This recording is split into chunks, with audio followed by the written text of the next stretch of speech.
Keep listening for this just in from Outdoors, environmental news from the Monterey Bay, only on KZSC Santa Cruz.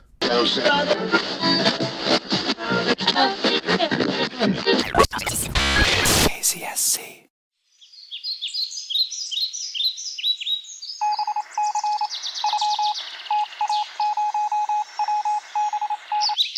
Now, young fellas, you've been having a lot of fun around here today, haven't you? You know what makes this all possible? The forest around us. We should all be thankful for our forest. You're tuned in to this Just In From Outdoors. Thanks. Today, we hear UCSC administrators defending their plans for growth of the campus, and we'll learn about the City of Santa Cruz's search for a new parks director, plus headlines, a calendar of events, and more. Stick around.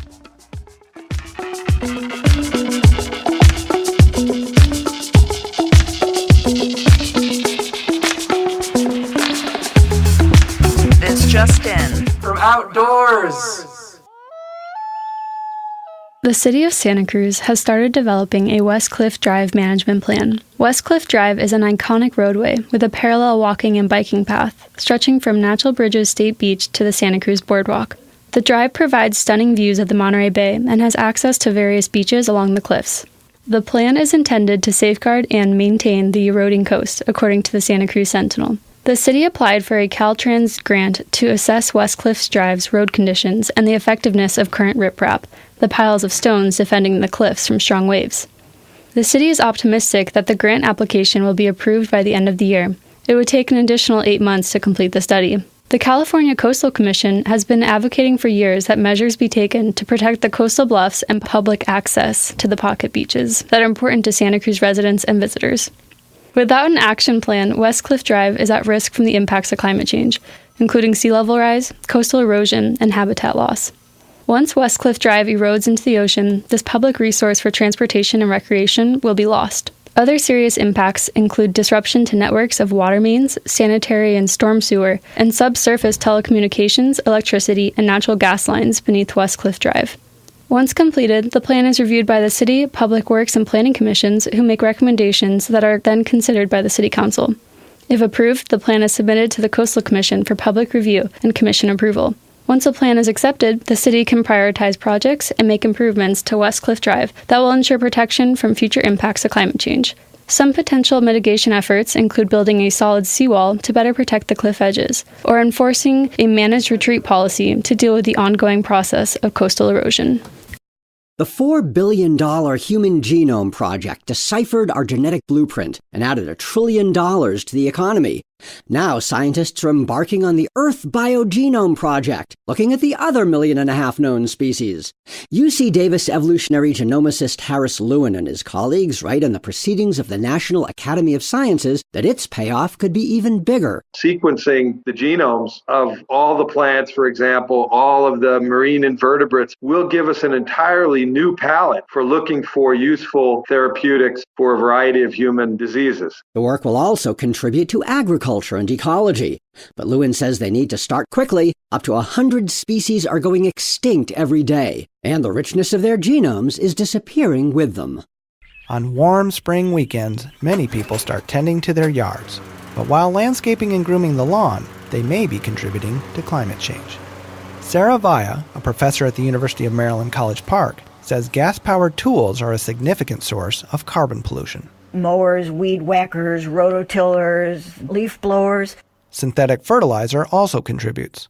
Vaya says it's energy intensive to produce, and when over-applied, it can stimulate microbes in the soil to produce more nitrous oxide, a potent greenhouse gas. But she says people can make landscaping more climate-friendly. For example, by weeding and pruning using hand tools, or mowing with an electric mower. She says organic fertilizer is less harmful than synthetic, but it's still important to use no more than needed. Vaya encourages people not to worry so much if their lawn grows a bit long in spots or has some weeds. Maybe just accept a little bit of imperfection, and that, right off the bat, makes your lawn more climate-friendly. Even better, she says, replace grass with other low-maintenance plants. Replace it with ground cover, replace it with beds. Reducing lawn is key. A wild California condor chick named Pasquale has recently hatched in Big Sur. Thanks to the Ventana Wildlife Society, the nest of this baby bird is equipped with a camera and microphone and is being live-streamed online 24/7. This is the only nest in existence to have a camera installed inside it. California condors are a federally endangered species, making this hatching a very exciting event. Their numbers have been on the rise since the 80s, from an extreme low of only 22 individuals to their current population of 290.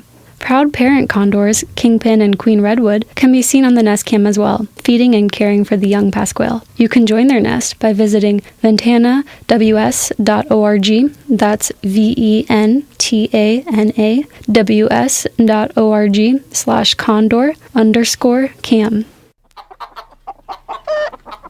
There are nearly 3 times as many chickens on Earth as humans, and they make a lot of poop. Poultry waste can emit methane and nitrous oxide, spread disease, and pollute waterways. But safely managing and disposing of it all is a big challenge. There's a need for better solutions of how to treat that type of waste. That's Vivian Mao, a researcher at Israel's Ben Gurion University of the Negev. She's part of a team investigating how to convert chicken waste to energy. One method is to add water to poultry excrement and then heat it under pressure to nearly 500 degrees Fahrenheit. The process uses a lot of energy, but the result is a carbon-rich material called hydrochar that can produce more than twice as much energy as was used to make it. It combusts in a very similar manner to coal. But over its full life cycle, from chicken feed to poop to energy, it produces electricity with much less global warming pollution, so it's better for the climate. On its own, chicken poop hydrochar will never replace coal. But, Mao says, the technology could provide a way to better manage poultry waste and help cut back on global warming pollution.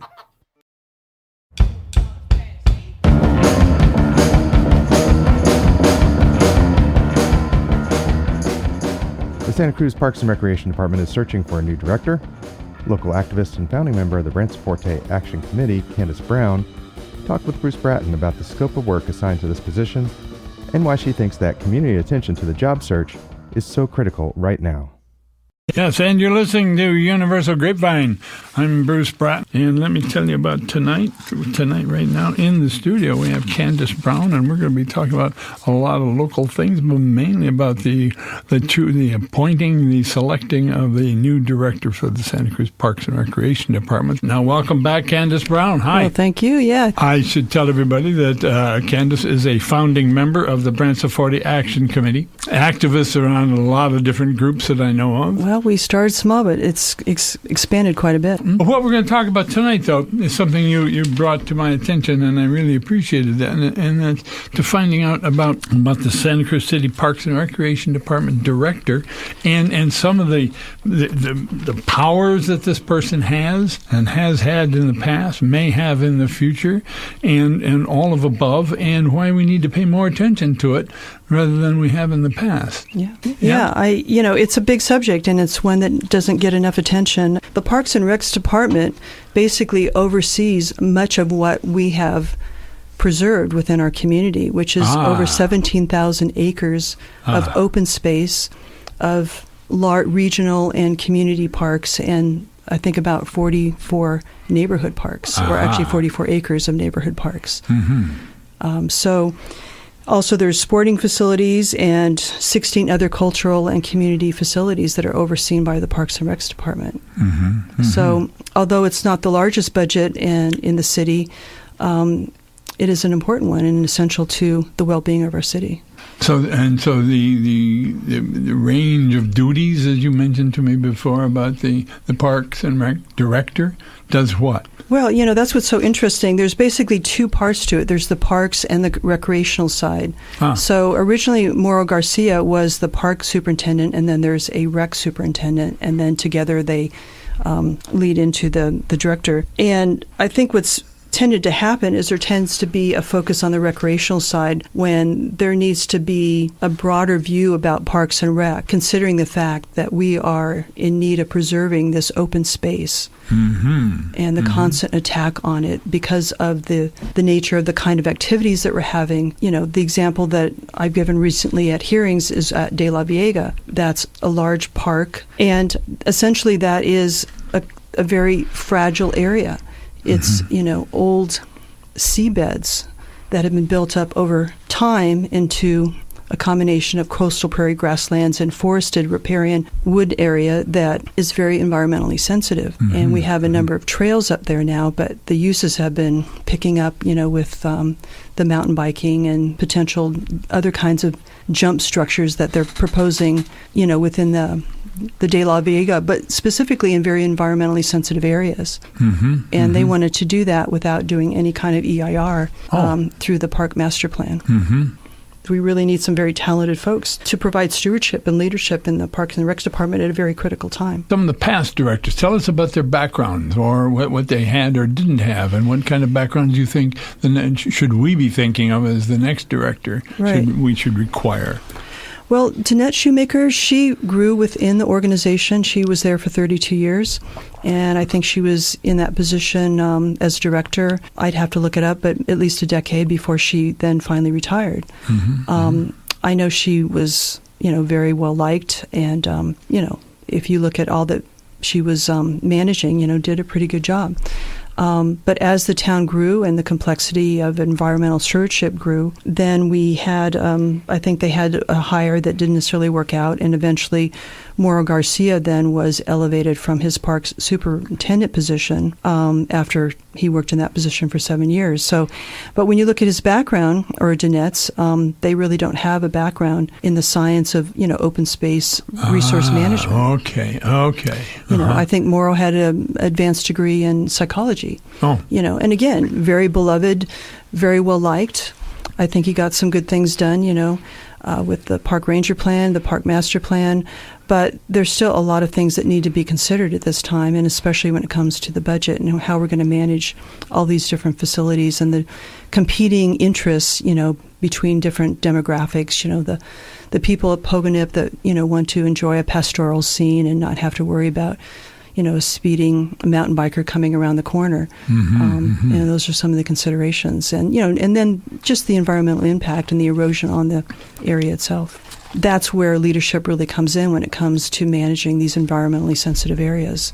Now, you mentioned ways that the community can be part of that selection. I mean, you have to have some kind of dialogue with the city, and then you get selected. So if you're interested in being part of that committee, I would recommend either having a meeting with the city manager or a group of people and presenting yourself to the city manager as somebody who's very interested in Parks and Rec position and getting yourself selected to be a part of that committee.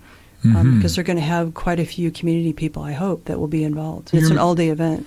For qualifications, what would you say would be the best kinds of background for this person? Well, I think... they run so many things. It's such a wide-ranging job. Yeah, because it's everything from green space to pesticide use to, there's many consultants that they hire that have certain environmental credentials. So, and huge facilities, and then the golf course, and then all the beaches. Mm-hmm. It would have to be somebody who, has great leadership and also has a sense of how to manage this open source environment. Basically, 21% of our town are parks. And so when you think of it from that standpoint, it's over 1,700 acres just of parks, and that doesn't include all the 16 facilities. So, because we're only about 12.7 square miles as a town.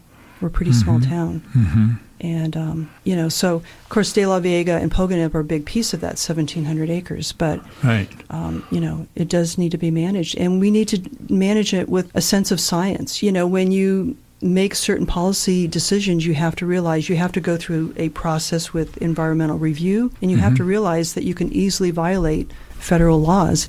If people don't have this awareness and basically have a way of managing these environments and setting a benchmark and baseline for it. So I definitely think it would have to be somebody that has some kind of background, at least at a county or even state level. Mm-hmm. Because there's quite a few laws even within our state we'd have to be concerned about. Now, the community pressure, how can we create community pressure? Basically speak up at the city council, at any place they can email? Or at the oral hearing of the city council. Send letters to citymanager@cityofsantacruz.com. Mm-hmm. You can deliver notes to the city clerk if you'd like. Right. Right. If you don't have email communications, you can write letters to the editor. You can write letters to the Good Times. Yes. Yes. You could talk to different news reporters that, to express your concern. Good. Yeah, I mean, basically, Parks and Rec is considered non-essential, and we're going to be coming into a budget crush. So this is a critical time to have a very strong Parks and Rec director that has a view of the wealth that we have here and that we enjoy and that needs preserving in our community.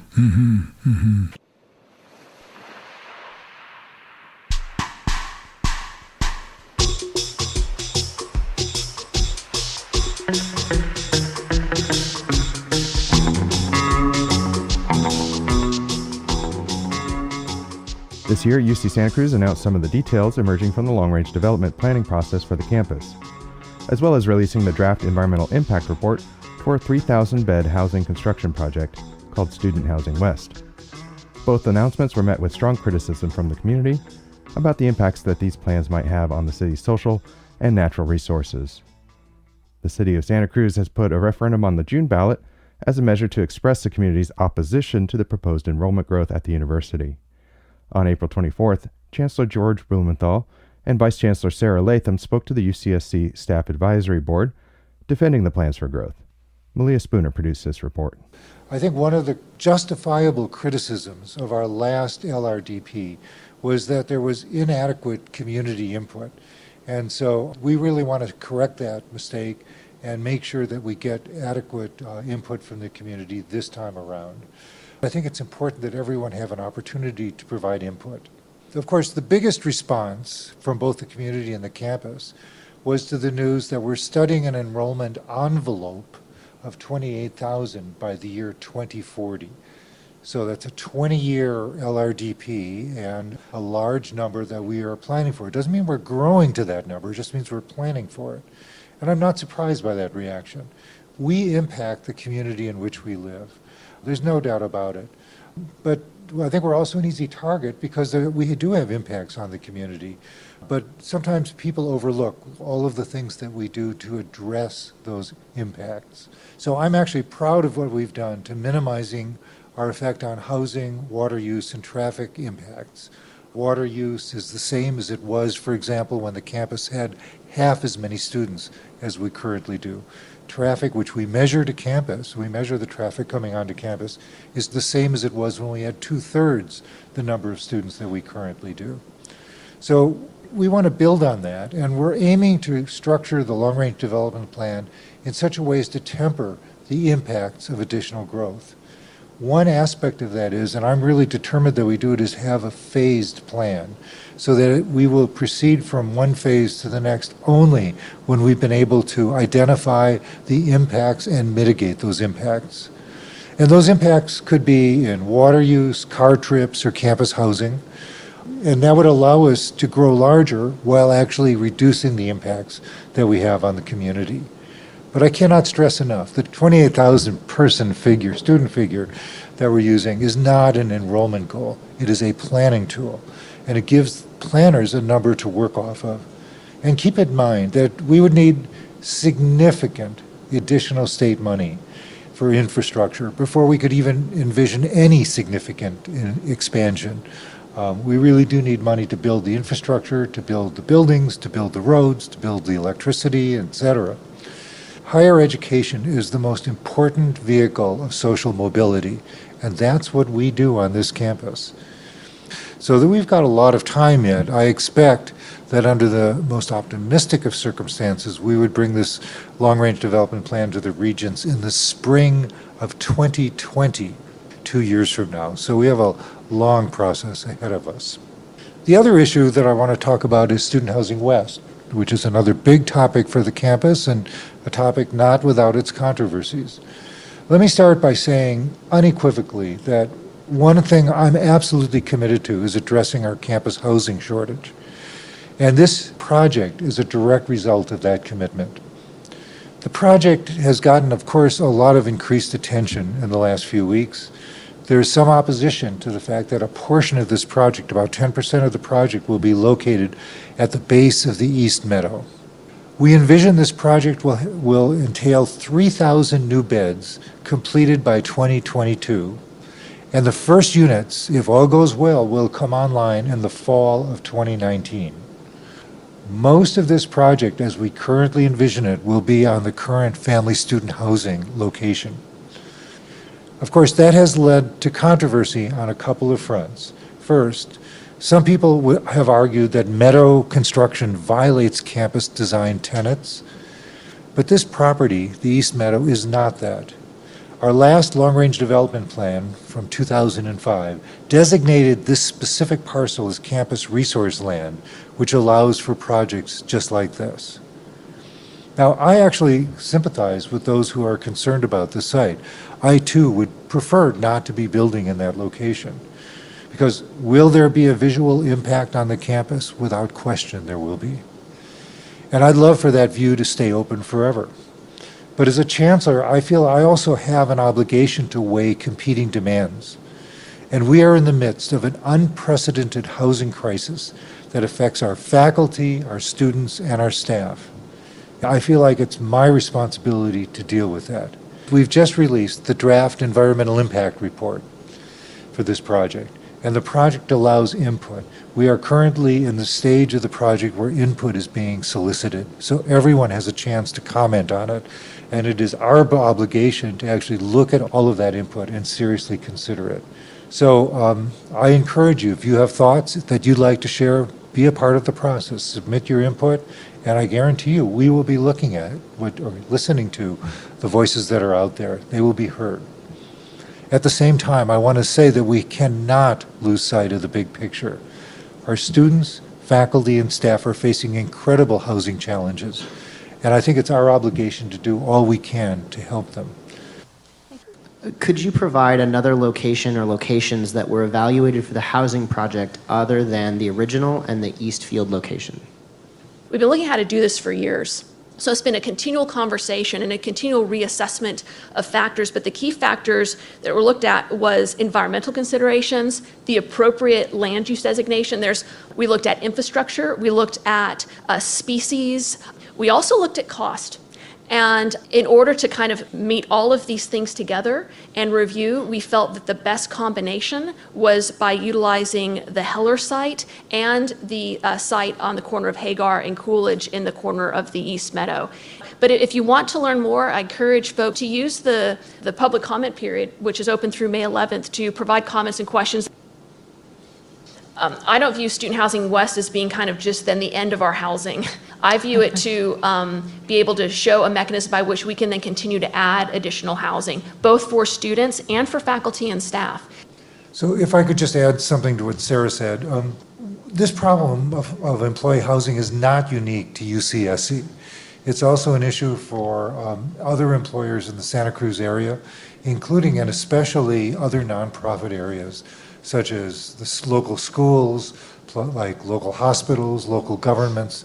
Everyone has those issues, and we have been engaged to some extent with other entities to try to see if there are partnerships that could develop some housing that would be available for people whose income is not the highest. So I think that would be a worthwhile direction to go. I'm not sure that we have something that we can point to yet, but I think that I just want to emphasize this is not unique to the university. This is much broader within the community. There's a group of us that have met with the local hospitals, the school district, and, as George said, the city monthly to talk about workforce housing. And when you look at the statistics, what is considered incomes where people are struggling to find housing are inching up. Higher and higher incomes are struggling to find housing. So, I mean, it's just exacerbating the issue. But these are many, our teachers, our public servant individuals. So it is a common issue. And so we've worked and tried to identify different potential partnerships. Each has had an issue, but we meet monthly with those groups.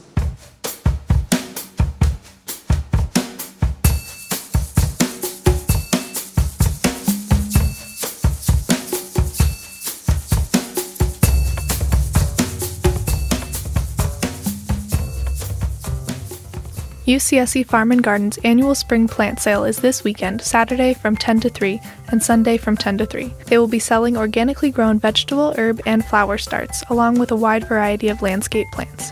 The sale will take place in the Barn Theater parking lot at the base of the UC Santa Cruz campus, near the intersection of Bay and High Streets. Also on Saturday, April 28th, as part of the Alumni Weekend festivities, you can enjoy a free tour of the UCSC farm. To take part in the hour-long walk, meet at the Cowell Ranch Hay Barn at 10 a.m. The California Department of Transportation, in coordination with the Land Trust of Santa Cruz and Santa Cruz County Regional Transportation Commission, are having a public information meeting on the construction of a 60-foot-long single-span bridge on Highway 17 just north of Laurel Road. If you wish to be a part of the discussion, come Wednesday, May 2nd, from 6 p.m. till 8 p.m. at Scotts Valley Senior Center. This spring, the work of over 20 artists will be featured in the Santa Cruz Museum of Natural History exhibit, The Art of Nature. On May 4th, from 4 to 7 p.m., the museum will be open for First Friday, where you can meet these artists and see live scientific illustration demos for free. They are located at 1305 East Cliff Drive and are open Tuesday through Friday from 11 a.m. to 4 p.m. and weekends from 10 a.m. to 5 p.m. Please be advised that burning season is continuing in Santa Cruz County. If the air quality in your area is extremely poor, or if you are having trouble breathing, please make sure to leave the area. And if you are in poor health, contact a physician. Also, make sure to drink lots of fluids. For more information, contact Brett Hall at 831-212-4853. On Saturday, May 12th, an introductory workshop on garden herbalism will be led by Darren Huckle at the UCSC farm. The workshop will be held from 9:30 a.m. to 12:30 p.m. For more information and to register, visit tinyurl.com/2018workshops.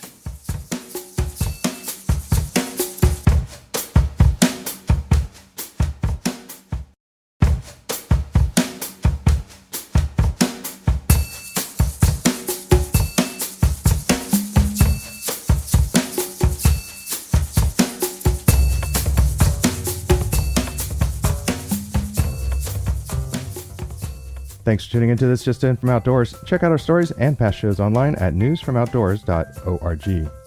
I've been your host, Keith Rosendahl. Our headlines were produced by our new reporters, Joseph Klein, Sarah Marshall, and Malia Spooner, with Bob Hirschhorn of the American Association for the Advancement of Science, Suzanne Potter of the California News Service, and Dr. Anthony Lazarowitz of the Yale Center for Environmental Communications.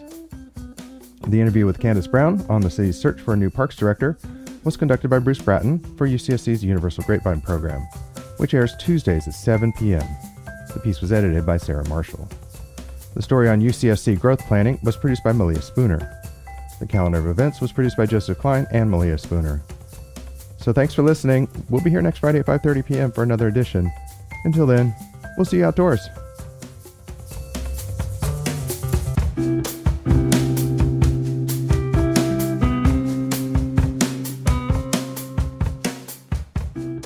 KZSC thanks Ensemble Monterey Chamber Orchestra for their support of student-run community radio. Ensemble Monterey presents Songs of Praise, featuring music of Brahms, Richard Stubra, and Leonard Bernstein on April 28th and April 29th. Saturday, April 28th's concert is at All Saints Church in Carmel at 8 p.m., and Sunday's concert, April 29th, is at Peace United Church in Santa Cruz starting at 7 p.m. Tickets and more information are available online at kzsc.fm/Ensemble Monterey. Please stay tuned for the Pacifica Evening News, which airs on KZSC Santa Cruz every night at 6 p.m.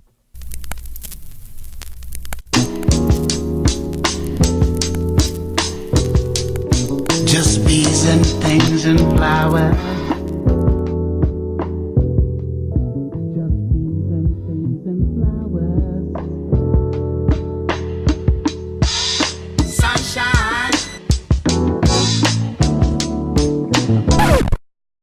Now, young fellas, been having a lot of fun around here today, haven't you? You know what makes this all possible? The forest around us. We should all be thankful for our forest.